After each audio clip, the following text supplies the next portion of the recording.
নমস্কার, নিউজ ভ্যানগার্ডের পর্দায় প্রত্যেককে স্বাগত জানাচ্ছি। এই মুহূর্তে আপনাদের সাথে আমি রয়েছি অঙ্কিতা। চোখ রাখছি এই মুহূর্তের গুরুত্বপূর্ণ সংবাদের দিকে। তবে প্রথমেই নজর রাখতে হয় আবহাওয়ার দিকে, কারণ শুষ্ক আবহাওয়া, তাপমাত্রাও চড়চড়িয়ে 1 থেকে 2 ডিগ্রি বাড়ছে।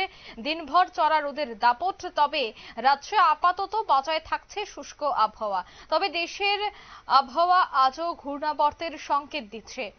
বিস্তারিত জানবো, টেলিফোন লাইনে যুক্ত হয়ে গেছে প্রতিনিধি শতাব্দী দেবনাথ। শতাব্দী, একদিকে যখন রাজ্যে শুষ্ক আবহাওয়া থাকছে, ঠিক অন্যদিকে দিল্লি মৌসুম ভবন জানাচ্ছে যে ঘূর্ণাবর্তের একটা সংকেত রয়েছে।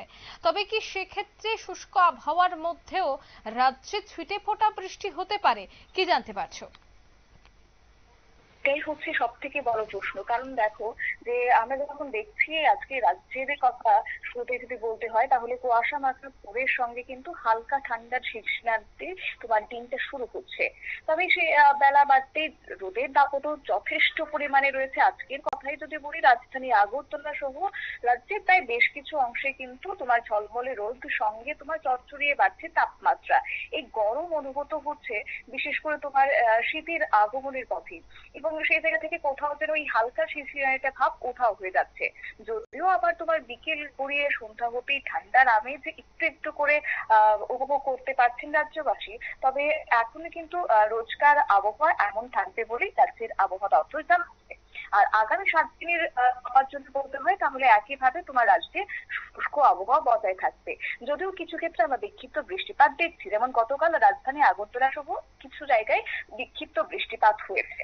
তবে সবটাই হচ্ছে সাময়িক, টানা বৃষ্টিপাত নেই কিংবা ভারী বৃষ্টিপাতেরও কোনো রকমের সম্ভাবনা থাকছে না এখন আর। অন্যদিকে গোটা দেশের কথা যদি বলি, যেটা দিল্লির মৌসুম ভবন জানাচ্ছে যথারীতি, সেখানে কিন্তু দেশ জুড়ে একটা তোমার ঘূর্ণাবর্তের প্রভাব এখনো বিরাজমান। যখন বলা হচ্ছে যে বর্ষা আনুষ্ঠানিকভাবে বিদায় নিয়েছে, আজকে বর্ষা প্রত্যেকটি রাজ্য থেকে বিদায় নেওয়ার কথা রয়েছে। সেই অনুযায়ী দাঁড়িয়েও আজকের দিনে তোমার একটা ঘূর্ণাবর্তের প্রভাব রয়েছে। দক্ষিণ বাংলাদেশ এবং তার সংলগ্ন এলাকার উপর একটি ঘূর্ণাবর্তের অবস্থান করছে। আর বিশেষ করে দক্ষিণ বিহারেও রয়েছে আরো একটি ঘূর্ণাবর্ত। পাশাপাশি দক্ষিণ পশ্চিম বঙ্গোপসাগর এবং তার সংলগ্ন ভারত মহাসাগরে ঘূর্ণাবর্তের একটা প্রভাব তৈরি হচ্ছে।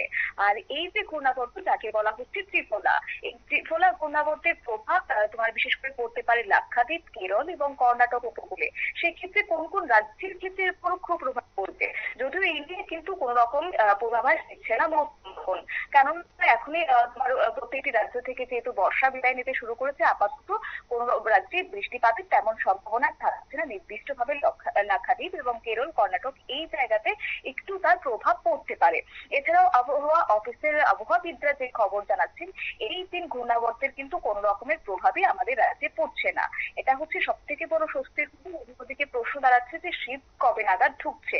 যদিও তোমার একটা প্রাথমিকভাবে বলে দেওয়া হয়েছিল যে অক্টোবরের শেষের দিকে কিংবা নভেম্বরের প্রথম সপ্তাহ থেকে কিন্তু শীত একটু হলেও অনুভব করতে পারবে রাজ্যবাসী। এবং তার মধ্যে এখন কেন শীত অনুভব হচ্ছে না, সেটা হচ্ছে তোমার আর্দ্রতাজনিত অস্বস্তি। কারণ জলীয় বাষ্পটা কিন্তু যথেষ্ট পরিমাণে ঊর্ধ্বমুখী রয়েছে, আর তার জেরে তোমার শীতটা বাধা হচ্ছে। আজকেও কথা যদি বলি, তাহলে 98% থাকছে সর্বোচ্চ আর্দ্রতার পরিমাণ, আর সর্বনিম্ন থাকছে 53%। এছাড়াও তাপমাত্রা যেটা ঊর্ধ্বমুখী হচ্ছে ক্রমশই, 34.4 ডিগ্রি সেলসিয়াস থাকবে সর্বোচ্চ তাপমাত্রা, যেটা স্বাভাবিকের থেকে গত 24 ঘন্টার তুলনায় 2.6 ডিগ্রি সেলসিয়াস বৃদ্ধি পেয়েছে। এছাড়া সর্বনিম্ন তাপমাত্রা 25.7-এর ঘরে থাকবে, যেটাও স্বাভাবিকের থেকে 2.1 ডিগ্রি সেলসিয়াস বৃদ্ধি পেয়েছে। তবে হ্যাঁ, মোটের উপর শুষ্ক আবহাওয়া থাকবে আগামী 24 ঘন্টার জেরেও কোনো রকমের মানে তাপমাত্রাতে হেরফের থাকছে না। 34-এর ঘরেই থাকবে সর্বোচ্চ, আর 25-এর ঘরেই থাকবে সর্বনিম্ন। এবং স্বস্তির বার্তা হচ্ছে কোন রকমের সতর্ক বার্তা কিন্তু আপাতত আমাদের রাজ্যের উপর থাকছে না। সকালবেলা কিংবা ভোরের দিকে তোমার কুয়াশার একটা ছাপ লক্ষ্য করা যাচ্ছে তোমার গোটা রাজ্য জুড়ে, সঙ্গে হালকা শীতের আমেজ। এছাড়াও রাতের দিকে একটু হলেও তোমার তাপমাত্রাটা নিম্নমুখী থাকবে, এবং যার কারণে শীত শীত অনুভব করতে পারবে রাজ্যবাসী। এমনই ইঙ্গিত আবহাওয়া দপ্তরের। অঙ্কিতা। একদমই, ধন্যবাদ। অর্থাৎ দেশের আবহাওয়া কিন্তু আজও বলছে যে ঘূর্ণাবর্ত রয়েছে, কিন্তু রাজ্যের ক্ষেত্রে শুষ্ক আবহাওয়া, কোনো ধরনের কোনো সতর্কবার্তা নেই। আগামী 3 থেকে 4 দিন রাজ্যে কোনো ধরনের বৃষ্টিপাতের সম্ভাবনা নেই, কিন্তু গতকাল আমরা দেখেছি ছিটেফোঁটা বৃষ্টি হয়েছে। তবে আজ আবারও শুষ্ক আবহাওয়া, তাপমাত্রা 1 থেকে 2 ডিগ্রি বেড়েছে। তবে এক্ষেত্রে এই মাসের অর্থাৎ অক্টোবরের পুরো মাস শুষ্কই থাকবে এবং তাপমাত্রা সামান্য হলেও ঊর্ধ্বমুখী থাকবে। নভেম্বরের মাঝামাঝি সময় থেকে আবার তাপমাত্রার পতন ঘটতে পারে। নিয়ে নিচ্ছি ছোট্ট একটি বিজ্ঞাপন বিরতি, সঙ্গে থাকুন।